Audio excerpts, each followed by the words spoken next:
بسم اللہ الرحمن الرحیم الحمد للہ وحدہ والصلاة والسلام علی من لا نبی بعدہ اما بعد۔ اعتکاف کے فضائل و مسائل۔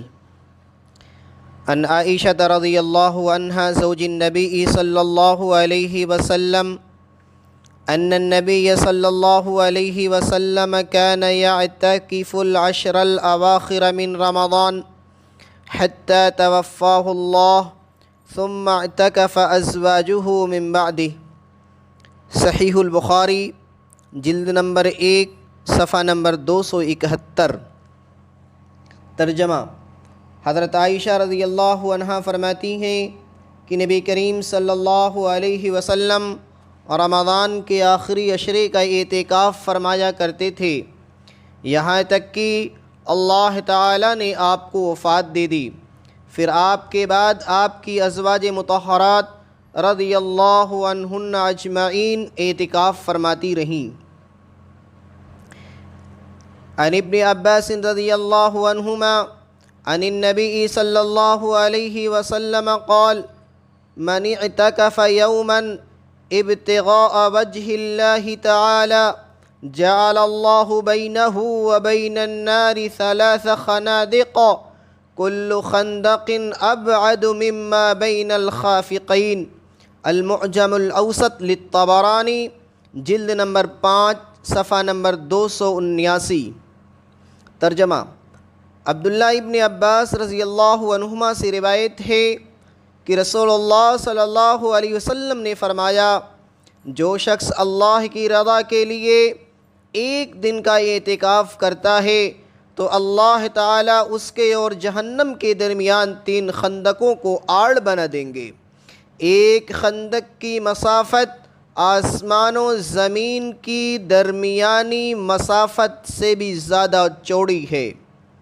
فائدہ: سبحان اللہ، ایک دن کے اعتکاف کی یہ فضیلت ہے تو رمضان المبارک کے آخری عشرے کے اعتکاف کی کیا فضائل ہوں گے۔ خوش قسمت ہیں وہ لوگ جو رمضان کی مبارک گھڑیوں میں اعتکاف کرتے ہیں اور مذکورہ فضیلت کے مستحق قرار پاتے ہیں۔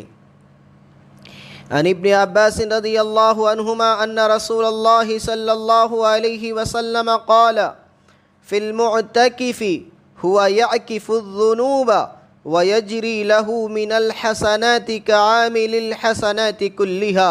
سنن ابن ماجہ صفحہ نمبر 128۔ ترجمہ۔ عبداللہ ابن عباس رضی اللہ عنہما سے روایت ہے کہ رسول اللہ صلی اللہ علیہ وسلم نے فرمایا، اعتکاف کرنے والا گناہوں سے محفوظ رہتا ہے اور اس کی تمام نیکیاں اسی طرح لکھی جاتی رہتی ہیں جیسے وہ ان کو خود کرتا رہا ہو۔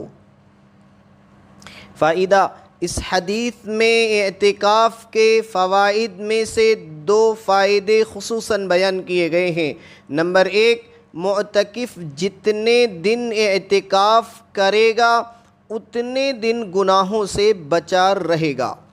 نمبر 2، جو نیکیاں وہ باہر کرتا تھا، مثلا مریض کی عیادت، جنازے میں شرکت، غریبوں کی امداد، علماء کی مجالس میں حاضری، اعتکاف کی حالت میں اگرچہ ان کاموں کو نہیں کر سکتا لیکن اس قسم کے اعمال کا ثواب اس کے نامہ اعمال میں لکھا جاتا ہے۔ ایک حدیث میں آتا ہے، من اعتکف ایمانا و احتسابا غفر له ما تقدم من ذنبہ۔ کنز العمال جلد نمبر 8 صفحہ نمبر 244۔ ترجمہ۔ جس نے اللہ کی رضا کے لیے ایمان اور اخلاص کے ساتھ اعتکاف کیا تو اس کے پچھلے گناہ معاف ہو جاتے ہیں۔ اس حدیث میں اعتکاف کرنے پر جن گناہوں کی معافی کا وعدہ کیا گیا ہے ان سے مراد گناہ صغیرہ ہیں، کیونکہ گناہ کبیرہ کی معافی کے لیے توبہ شرط ہے۔ اعتکاف کرنے والا جب مبارک ساعات میں خدا تعالیٰ کے حضور گڑ گڑاتا ہے، آہو بکا کرتا ہے، روتا ہے اور اپنے سابقہ گناہوں سے سچی توبہ کرتے ہوئے آئندہ نہ کرنے کا عزم کرتا ہے تو یقینی بات ہے اس کے کبیرہ گناہ بھی معاف ہو جاتے ہیں۔ اس صورت میں حضرت صلی اللہ علیہ وسلم کی ارشاد مبارک میں گناہوں سے مراد کبیرہ بھی ہو سکتے ہیں جن کی معافی اعتکاف میں ہو جاتی ہے، لہذا معتکف کو چاہیے کہ توبہ و استغفار کا ضرور اہتمام کیا کرے۔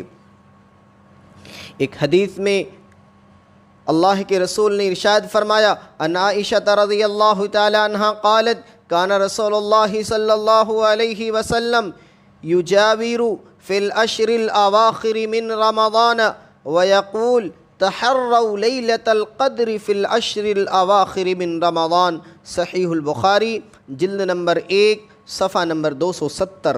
حضرت عائشہ رضی اللہ عنہا فرماتی ہے کہ رسول اللہ صلی اللہ علیہ وسلم رمضان کے آخری عشرے میں اعتکاف فرمایا کرتے تھے اور فرمایا کرتے تھے کہ لیلۃ القدر کو رمضان کی آخری راتوں میں تلاش کیا کرو۔ اعتکاف سے مقصود لیلۃ القدر کو پانا ہے جس کی فضیلت 1000 مہینوں سے زیادہ ہے۔ نیز اس حدیث سے لیلۃ القدر کو تلاش کرنے کے لیے آخری عشرے کا اہتمام بتایا گیا ہے جو دیگر احادیث کی روح سے اس عشرے کی طاق راتیں ہیں، لہذا بہتر تو یہی ہے کہ اس آخری عشرے کی ساری راتوں میں بیداری کا اہتمام کرنا چاہیے، ورنہ کم از کم طاق راتوں کو تو ضرور عبادت میں گزارنا چاہیے۔ اعتکاف سے متعلق چند ضروری مسائل۔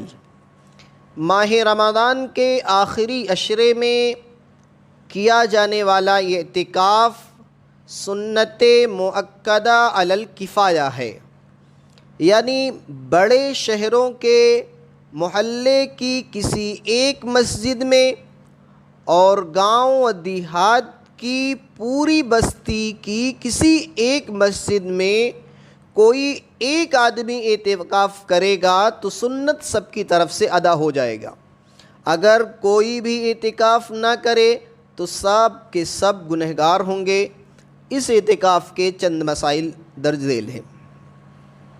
مسئلہ نمبر 1، رمضان کے سنت اعتکاف کا وقت 20واں روزہ پورا ہونے کے دن غروب آفتاب سے شروع ہوتا ہے اور عید کا چاند نظر آنے تک رہتا ہے۔ معتکف کو چاہیے کہ وہ 20ویں دن غروب آفتاب سے پہلے اعتکاف والی جگہ پر پہنچ جائے۔ مسئلہ نمبر 2، جس محلے یا بستی میں اعتکاف کیا گیا ہے اس محلے اور بستی والوں کی طرف سے سنت ادا ہو جائے گی اگرچہ اعتکاف کرنے والا دوسرے محلے کا ہو۔ مسئلہ نمبر 3، آخری عشرے کے چند دن کا اعتکاف نفل ہے، سنت نہیں ہے۔ اگر کوئی بندہ 2-4 روز کا اعتکاف کرنا چاہے تو اعتکاف سنت نہیں بلکہ اعتکاف نفل کہلائے گا۔ مسئلہ نمبر 4، عورتوں کو مسجد کے بجائے اپنے گھر میں اعتکاف کرنا چاہیے۔ مسئلہ نمبر 5، سنت اعتکاف کی دل میں اتنی نیت کافی ہے کہ میں اللہ کی رضا اور خوشنودی کے لیے رمضان کے آخری عشرے کا مسنون اعتکاف کرتا ہوں۔ مسئلہ نمبر 6، کسی شخص کو اجرت دے کر اعتکاف میں بٹھانا جائز نہیں ہے۔ مسئلہ نمبر 7، مسجد میں ایک سے زائد لوگ اعتکاف کریں تو سب کو ثواب ملتا ہے۔ مسئلہ نمبر 8، مسنون اعتکاف کی نیت 20 تاریخ کے غروب شمس سے پہلے کر لینی چاہیے۔ اگر کوئی شخص وقت پر مسجد میں داخل ہو گیا لیکن اس نے اعتکاف کی نیت نہیں کی اور سورج غروب ہو گیا تو پھر نیت کرنے سے اعتکاف سنت ادا نہیں ہوگا۔ مسئلہ نمبر 9، اعتکاف مسنون کے صحیح ہونے کے لیے چند شرائط تھے۔ نمبر 1 مسلمان ہونا، نمبر 2 عاقل ہونا، عقل مند ہونا، نمبر 3 اعتکاف کی نیت کرنا، نمبر 4 مرد کا مسجد میں اعتکاف کرنا۔ لہذا اگر کوئی مرد، جیسا کہ فی الحال لاک ڈاؤن ہے، اگر گھر میں اعتکاف کرنا چاہے تو اعتکاف اس کا صحیح نہیں ہوگا۔ مرد کا اعتکاف مسجد ہی میں ہو سکتا ہے، گھر پر نہیں ہو سکتا۔ بس نمبر 5 مرد اور عورت کا جنابت یعنی غسل واجب ہونے والی حالت سے پاک ہونا۔ یہ شرط اعتکاف کے جائز ہونے کے لیے ہے، لہذا اگر کوئی شخص حالت جنابت میں اعتکاف شروع کر دے تو اعتکاف تو صحیح ہو جائے گا، لیکن یہ شخص گنہگار ہوگا۔ نمبر 6 عورت کا حیض و نفاس سے خالی ہونا۔ نمبر 7 روزے سے ہونا، یعنی اعتکاف مسنون میں روزہ شرط ہے۔ اگر اعتکاف کے دوران کوئی ایک روزہ نہ رکھ سکے یا کسی وجہ سے روزہ ٹوٹ جائے تو مسنون اعتکاف بھی خود بخود ٹوٹ جائے گا۔ نمبر 10 جس شخص کے بدن سے بدبو آتی ہو یا ایسا مرض ہو جس کی وجہ سے لوگوں کو تکلیف ہوتی ہو تو ایسا شخص اعتکاف میں نہ بیٹھے، البتہ اگر بدبو تھوڑی ہو جو خوشبو وغیرہ سے دور ہو جائے اور لوگوں کو تکلیف نہ ہو تو پھر جائز ہے۔ اعتکاف کی حالت میں جائز کام کرنا، کھانا پینا بشرطے کہ مسجد کو گندہ نہ کیا جائے، سونا، ضروریات کی بات کرنا، اپنا یا دوسرے کا نکاح یا کوئی اور عقد کرنا، کپڑے بدلنا، خوشبو لگانا، تیل لگانا، کنگھی کرنا بشرطے کہ مسجد کی چٹائی اور قالین وغیرہ خراب نہ ہوں۔ مسجد میں کسی مریض کا معائنہ کرنا، نسخہ لکھ دینا، دوا بتا دینا، لیکن یہ کام اجرت کے طور پر نہ کرے تو جائز ہے، ورنہ مکروہ ہو جائے گا۔ برتن وغیرہ دھونا، ضروریات زندگی کے لیے خرید و فروخت کرنا بشرطے کہ سودا مسجد میں نہ لایا جائے، کیونکہ مسجد کو باقاعدہ تجارت گاہ بنانا جائز نہیں ہے۔ عورت کا اعتکاف کی حالت میں بچوں کو دودھ پلانا جائز ہے۔ معتکف کا اپنی نشست گاہ کے ارد گرد چادریں لگا دینا جائز ہے۔ معتکف کا مسجد میں اپنی جگہ بدلنا، بقدر ضرورت بستر، صابن، کھانے پینے کے برتن، ہاتھ دھونے کے برتن اور مطالعہ کے لیے دینی کتب مسجد میں رکھنا، یہ سارے کے سارے کام جائز ہیں۔ ممنوعات و مکروہات اعتکاف، یعنی وہ کام جس سے حالت اعتکاف میں کرنا ممنوع ہے۔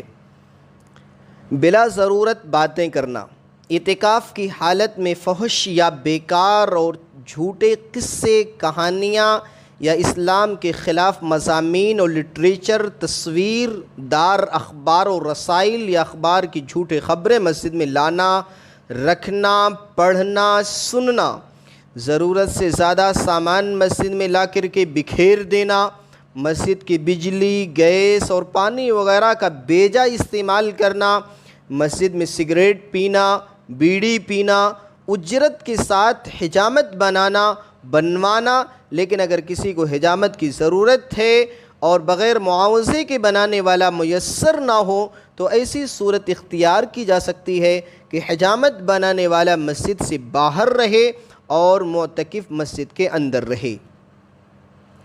حاجات طبعیہ، بشری تقاضے، پیشاب، پخانہ اور استنجی کی ضروریات کے لیے معتکف کو باہر نکلنا مسجد سے جائز ہے، جن کے مسائل مندرجہ ذیل ہیں۔ نمبر 1 پیشاب پخانے کے لیے قریب ترین جگہ کا انتخاب کرنا چاہیے۔ نمبر 2 اگر مسجد سے متصل بیت الخلاء بنا ہوا ہے اور اسے استعمال کرنے میں کوئی حرج نہیں ہے تو وہیں ضرورت پوری کرنی چاہیے، اور اگر ایسا نہیں ہے تو دور جا سکتا ہے چاہے کچھ دور جانا پڑے۔ نمبر 3، اگر بیت الخلاء مشغول ہو تو انتظار کرنے میں کوئی حرج نہیں ہے، البتہ فارغ ہونے کے بعد ایک لمحہ بھی وہاں ٹھہرنا جائز نہیں ہے۔ نمبر 4، قضاء حاجت کے لیے جاتے وقت یا واپسی پر کسی سے مختصر بات چیت کرنا جائز ہے، بشرطے کہ اس کے لیے ٹھہرنا نہ پڑے۔ اگر ٹھہرے گا تو یہ بہتر نہیں ہے۔ خواتین کے اعتکاف کے مسائل۔ بعض لوگ دینی معاملات میں مرد و عورت کے درمیان کوئی فرق نہیں کرتے اور مرد و عورت کو مساجد، عیدگاہوں اور اعتکاف میں اکٹھا کر دیا کرتے ہیں۔ انگریز نے دنیاوی لبادہ اوڑھ کر مرد و عورت میں تفریق کو ختم کیا۔ غیر مقلدین نے دینی لبادہ اوڑھ کر مرد و عورت کے درمیان تفریق کو ختم کر دیا۔ حالانکہ مرد و عورت کے طریقے عبادت میں فرق کا ہونا یہ عقل و نقل دونوں کا تقاضا ہے۔ دراصل عبادات دو طرح کی ہیں، نمبر 1 عبادات بدنیہ، نمبر 2 عبادات مالیہ۔ مرد و عورت کے چونکہ مال میں فرق نہیں ہے، یعنی نصاب زکوٰۃ، شرائط زکوٰۃ وغیرہ میں، اس لیے عبادات مالیہ میں مرد و عورت کے درمیان کوئی فرق نہیں۔ اس کے برخلاف جب مرد و عورت کے جسم کی ساخت اور بناوٹ میں فرق ہے تو لامحالہ ان کی عبادات بدنیہ میں بھی فرق ہوگا۔ اس کی چند مثالیں ہم شریعت کی روشنی میں دیکھیں گے کہ واقعی عبادات بدنیہ میں مرد و عورت کی عبادت میں فرق ہے کہ نہیں ہے۔ مثال نمبر 1، مرد رمضان کے پورے روزے رکھتا ہے جبکہ عورت مخصوص ایام میں روزے نہیں رکھتی ہے۔ نمبر 2، وجوب حج کا نصاب تو ایک ہے لیکن مرد اکیلا جا سکتا ہے جبکہ عورت کے لیے محرم کا ہونا شرط ہے۔ عورت محرم کے بغیر حج پہ نہیں جا سکتی ہے اگرچہ اس کے پاس اتنا مال موجود ہے کہ حج پہ جا سکے۔ نمبر 3، احرام کے کپڑوں میں فرق ہے، مرد سلا ہوا کپڑا نہیں پہن سکتا ہے اور عورت حالت احرام میں سلا ہوا کپڑا پہنے گی۔ نمبر 4، مرد تلبیہ اونچی آواز سے کہتا ہے لبیک اللہم لبیک جبکہ عورت آہستہ آواز سے کہتی ہے۔ نمبر 5، طواف کے دوران مرد رمل کرتا ہے یعنی اکڑ کر چلتا ہے جبکہ عورت میانہ رفتار ہی چلتی ہے۔ نمبر 6، مرد احرام کی چادر بازو کے نیچے سے نکالتا ہے جبکہ عورت کے لیے اس طرح کرنا جائز نہیں ہے۔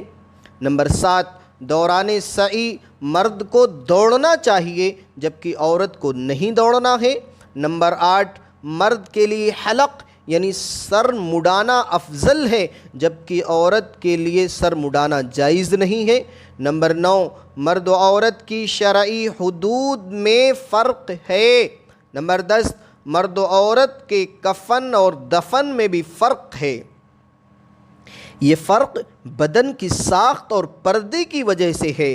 اعتکاف بھی چونکہ بدنی عبادت ہے اس لیے اس میں بھی فرق ہونا چاہیے اور یہ فرق قرآن و حدیث اور عمل متبارک سے ثابت ہے۔ اس لیے فقہاء نے قرآن و سنت کی روشنی میں مسئلہ لکھا ہے کہ مرد کے لیے اپنے محلے کی مسجد میں اعتکاف کرنا اور عورت کے لیے اپنے گھر کی مخصوص جگہ میں اعتکاف کرنا افضل ہے، جیسا کہ ہدایہ جلد نمبر 1 صفحہ نمبر 209 پر مذکور ہے۔ قرآن کریم میں اللہ تبارک و تعالیٰ کا ارشاد ہے اعوذ باللہ من الشیطان الرجیم وَأَنْتُمْ عَاكِفُونَ فِي الْمَسَاجِدِ اور تم مسجدوں میں اعتکاف کیا کرو۔ اس آیت کی تفسیر میں امام ابو بکر الجصاص فرماتے ہیں وَأَمَّا شَرْطُ اللُّبْثِ فِي الْمَسْجِدِ فَإِنَّهُ لِلرِّجَالِ خَاصَّةً دُونَ النِّسَاءِ۔ احکام القرآن للجصاص جلد نمبر 1 صفحہ نمبر 333۔ ترجمہ، مسجد میں ٹھہرنے کی شرط اعتکاف کے لیے صرف مردوں کے لیے ہے نہ کہ عورتوں کے لیے۔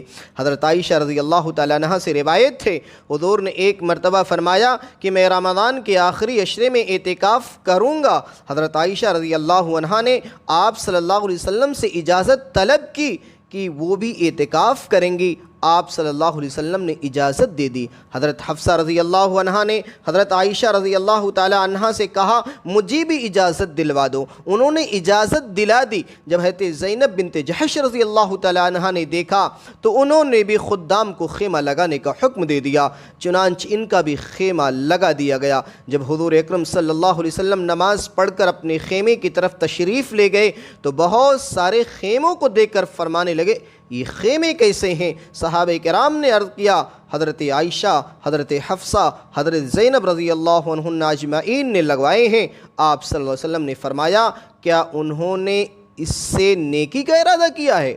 اب میں اعتکاف نہیں کرتا۔ چنانچہ آپ صلی اللہ علیہ وسلم نے اعتکاف سے باہر تشریف لے گئے۔ جب آپ صلی اللہ علیہ وسلم عید الفطر گزار چکے تو شوال کے مہینے میں 10 دن کا اعتکاف آپ صلی اللہ علیہ وسلم نے کیا۔ یہ پورا واقعہ صحیح بخاری جلد نمبر 1 صفحہ نمبر 272 پر مذکور ہے۔ قارئین کرام، ہمارے سامعین اعظام، اس حدیث مبارکہ سے صاف طور پر یہ معلوم ہوتا ہے کہ عورت کو مسجد میں اعتکاف نہیں کرنا چاہیے، ورنہ آپ صلی اللہ علیہ وسلم ازواج مطہرات کے خیمے لگ جانے کے بعد اکھاڑنے کا حکم نہیں دیتے۔